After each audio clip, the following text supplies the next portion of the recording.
glad to hear about it. Hey Matt, you talk about this being a player's game. How exciting is it for you to see these kids or your players the last 3 years achieve number one and see the success that they've achieved? Yeah, it's it's pretty exciting. It's something you never really thought about much. You're just trying to improve. You're trying to get better. Trying to do whatever you can for your program. To me, it starts in evaluation. It starts with knowing who you're getting. Just across the board. Obviously, you're going to take talented players, but I think it's more than that leads to winning. And I think our staff has done a really good job, and then our players have worked hard. You can see the time that they've put in from year to year and get better. And sometimes it's not as obvious because when you have a good program, people are going to have to sacrifice. They're not going to be able to play as much as they want across the board. You're going to have a handful that do, and you're going to have a handful that don't. And that's hard. That's really hard for young people to come to grips with. But if they put winning and education, ahead of things, and they understand big picture things, and now, you find some guys that are going to sacrifice and really commit to their roles, and that's how you're going to have success. And so we didn't come into this year with the goal of being number one in the country. We just, very fortunate. We could have got beat by any of the three teams we played in Hawaii. You got to keep it in perspective. A couple possessions better than one team, one possession better than a couple others. All three of those teams could have beat us. And so you got to keep things of that nature in perspective and know that we were making mistakes in those games. Just like tonight, we win by 30, but we're still making some mistakes. And keep trying to enhance the good things that you're doing and trying to fix some of the things that you're struggling with, or just get better, right? And if you have that mindset, I think you can do special things. Matt, with coming back from Maui, Big Ten game ahead this week, this could have been an easy game to overlook. How do you feel like your team formed into that? What does it say about your team? I thought they were good. We didn't have long practices just because we're, once again kind of up against it. With the game on Friday, then a conference game, then another conference game on Monday. You got 3 games in 7 days. Starting with this one. So, we thought it was smart. Even though we still had good practices, not go as long, and I think that could really help them. But I thought our guys played well. I thought the difference in the game was the beginning of the second half, just kind of pushed the game out. Thought they made some, 3 or 4 shots in the first half that were really tough. They kept it at 15, and then that first 5-6 minutes, really separated us in the game. But I thought our guys were ready to go. Matt, what was Braden's sales pitch with about 7-8 minutes to go? And on top of that, just kind of what's the balance? You want it for the player, you want him to get those achievements, Correct. But you want to be smart too. How do you have to kind of balance that and realize, listen, there's a bigger thing in store? Yeah, you don't balance it. There's nothing wrong with if he's still in the game, staying in the game. But once you take somebody out, you don't cheat the game.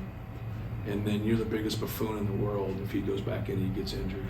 So a lot of people just look at one side of a consequence. They don't look on the other side of a consequence. You put him back in to get a trivial record, which is really cool, right? Joe Barry Carroll's the only one that's ever got a triple-double. And I want him to get it too, but not at the expense of the other coach. I have a lot of respect for Coach Jones and Texas Southern. They went to the tournament 3 times in a row. I don't care if they've never won a game, I wouldn't do it. Just because, I've been on the other end. And a lot of times you see that in the NBA a lot when those guys go to score. I'm trying to stop Will from scoring, there at the end. And, who doesn't want to get 100 points, right? Everybody wants to get 100 points, but not at the expense of somebody else. I think it's important for them. We came here to get a win and get better. We did that. So him going in and acting like he was going in, that was on him. I thought that was pretty good on his part. That was pretty good. But I had nothing to do with it. I saw him hey, where the hell are you going? There's a process here. You can't just do this on your own. But I thought that was pretty funny. That stretch in the first half after they had some fouls and whatnot, they ended up going with 5 guards. Just how valuable can that be for your team to have seen that style of play there for a while? Yeah, we've had it happen. Other night against Marquette, Zach's so different. Sometimes you have to guess what you think they're going to do. You'd say, I think they're going to do this, or I think they're going to do that. One of the two things. and Marquette switched ball screens right away. And you know, our guys made adjustments and made plays, and now they go to 5 guards here, and then you know Zach has to guard a guard. He has to switch ball screens. He has to get in a stance, and you know, and be a defensive guard. And I thought he did a good job. He got a couple fouls there, but you know, I thought he did a good job. I thought our team's recognition. It's not always just on him. You know, it's our team understanding the matchup, but also keeping in mind who they're guarding. Like you can give more help on certain people, but others you can't. So you got to keep in perspective of what he's got going on, but also what you got going on. Somebody backdoors right there, you got to go with him, and now you're not the help. So you just stay in a stance, communicate, talk, and try to help everybody. But yeah, but anytime somebody goes small offensively or defensively, like we've done different things, but more than anything is just recognition and understanding on the offensive end what you have to do and keep moving, and then defensively just stay connected and stay in those gaps. I know March is a long way away, but can this game be a reference point if you get back in the same position you were last year? Because you could have played this team last year. Right. And when you talk about Zach having to guards, Yeah. is it something that you can refer to when you get to that point? Yeah, I think so. There was a reference points, going into the game. Like we talked about that. We talked about their success. We talked about them playing in the play-in game against Farley Dickinson. And so if they would have won, that's who we would have played. So, you know, just having that competitive fear and understanding, you know, it's different sometimes when they put 5 guards out there. They put more quickness out there, you know, with it. But our guys are really good. Obviously, you know, coming back from traveling and taking, you know, a couple of days off, I think that was more of trying to get our legs under us and get a focus going into the game. Right. Any secret sauce here to why your team's shooting the ball so well? Any different? I think the right people are shooting them. I think we have a lot of good shooters. I think when you take good shots and you make good passes and make good decisions, it helps. And just like anything, it gets contagious too, right? We had a really good first half against Marquette, 7 for 9, and then to be able to go 13 for 25. You know, here it's good to see, but there's nobody out there making threes that you don't consider a good shooter. And so, like, just make good decisions, execute, and just take things in rhythm. Oh, you guys are playing really fast so far. I mean, I've seen 79th in adjusted tempo. You guys were Yeah. in the 300s or so last week. Correct. What's the right pace for you? Is this fast Yeah. the right pace? You know, your opponent's going to have a hand in that too, right? But when you collect data from all games, you know, you should average out into where you're trying to gun for. Efficiency is more important than pace. Don't ever forget that.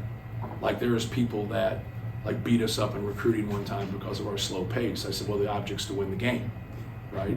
So if you win 29 games is a lot. Then I referenced, 4 years ago, Virginia had the worst pace in the country, but yet they won the national championship. So you can have the pace national championship if you want. And recruiting, it gets blown up like it's the deal, right? Like I thought the deal was winning.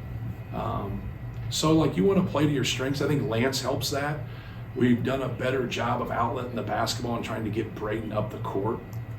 He obviously is the cornerstone for us, but you got to dominate the glass to start with. So like we have one of the best rebounders in the country. We have a fast point that can really pass. We add a little bit of quickness with Lance. I think we have a couple wings in Cam and Miles that give us some more athleticism. But more than anything, just you understand two things. If you're going to play great teams and you're just only going to play in the half court, it just gets too hard at some point. You got to be able to steal points somewhere, off your defense and getting in transition, or off the offensive glass. So those are two things that we always, even though sometimes our pace isn't as good, always keep in perspective that we are going to wait for Zach to get down the court at times, right? Yeah. And then that's a good question.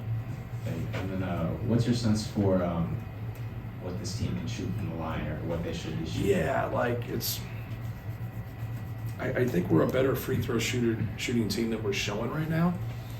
And I think it's hard to encompass everybody, right? And say our team, it really gets down to each individual guy. Getting in your routine, staying in your routine. Don't think about hitting and missing. Get up there and do your routine, and You know, you put a lot of time into it, you work. But yeah, we didn't shoot the ball as well from the free throw line in Hawaii that we thought, you know, we should. But we still were able, obviously, to win games. Just keep putting time in, keep working.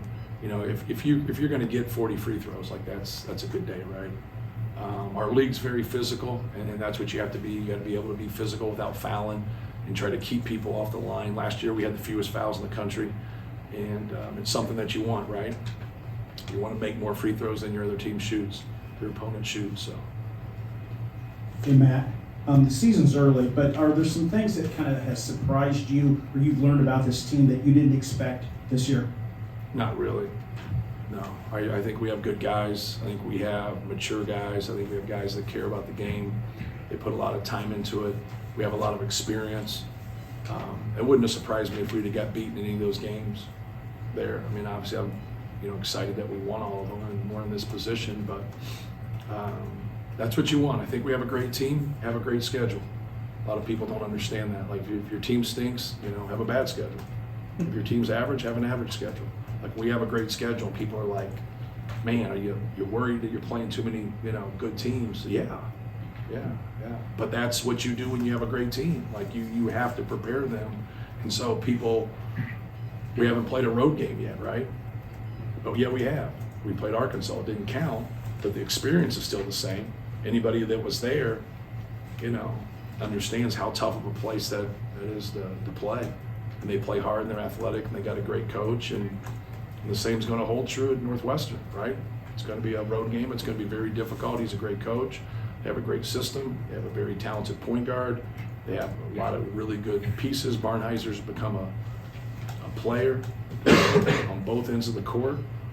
But they got more than just those two guys. They have a really good team.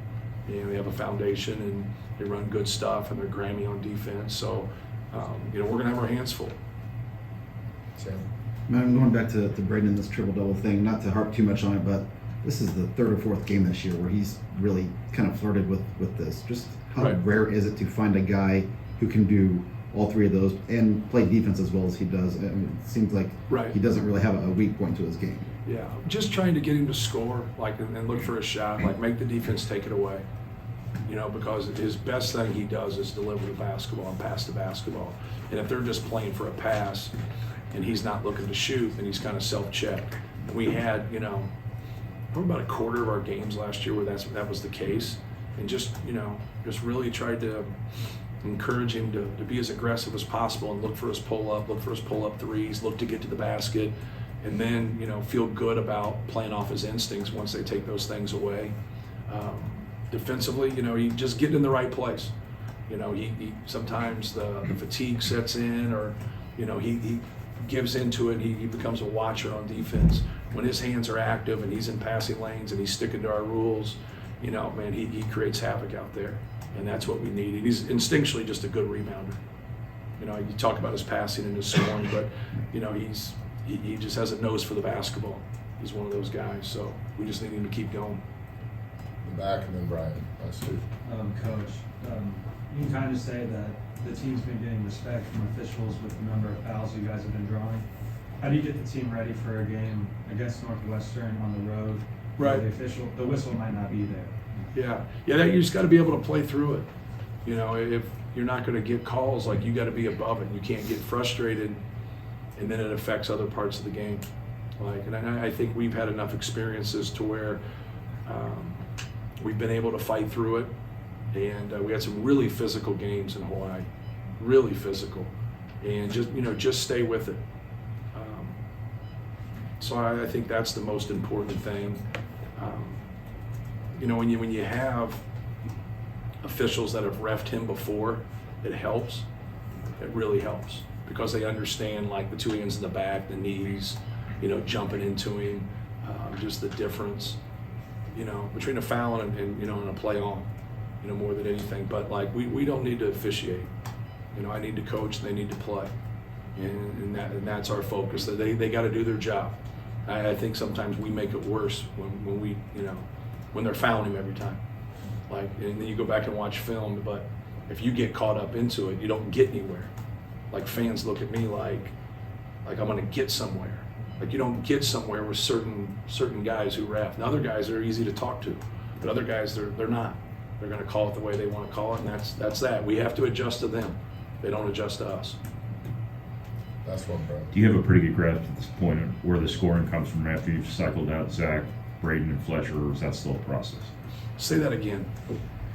Do you have a pretty good grasp now, you think, when that second unit comes in after you've cycled out Zach, Braden, Yeah. and Fletcher in terms of where the scoring has to come from? Yeah. I'm still kind of working on it. I've messed it up a couple times. And it just doesn't get ideal. Somebody will get a foul or somebody will get, put themselves in a position, or you don't like a matchup defensively, and then you don't have. I prefer not to play the game without Zach or Braden on the court.